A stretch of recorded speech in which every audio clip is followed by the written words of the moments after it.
सबसे पहले इनको सुने। हमारे नबी सल्लल्लाहु अलैहि वसल्लम जब कुरान लिखवाया ना, तो चूंकि आप लिखना पढ़ना नहीं जानते थे, तो बाज दफा कातिब से ग्रामर की गलती हुई लिखने में, हमारे नबी ने उसकी करेक्शन नहीं की।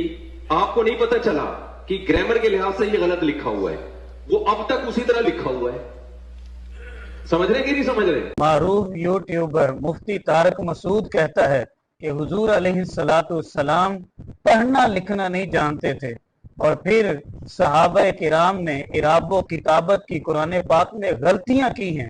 हुजूर अलैहिस्सलाम को पता नहीं चला, और वो गलतियां आज तक कुरान मजीद के अंदर मौजूद हैं।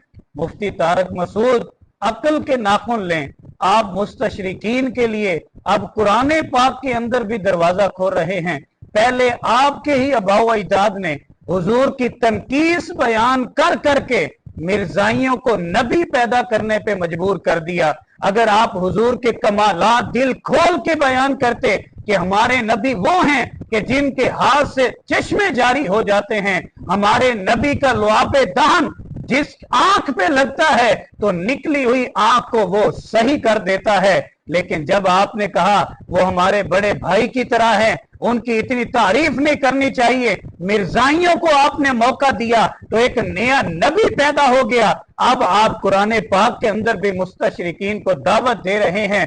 खुदारा अक्ल के नाखून लें। अगर इसके अंदर कोई भी गलती होती तो अरब के शायर अदीब इस बात पे खामोश रहते, जो कुरान की एक एक बात को चैलेंज करते थे, और कुरान ने उनके जवाब में उन्हें बेबस कर दिया। और फिर आपने कहा नबी पढ़ना लिखना नहीं जानते थे, तो फिर ये दावा क्यों नहीं करते?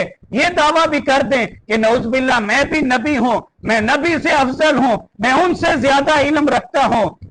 तुम्हें इल्म नहीं है कि उम्मी उसे कहते हैं कि जिसका कोई दुनिया में उस्ताद ना हो, बल्कि उसका उस्ताद सिर्फ रब्बुल आलमीन हो, उसके अलावा किसी और से उसने पढ़ा ना हो। लिहाजा आप खुले आम ये गुमराही फैला रहे हैं।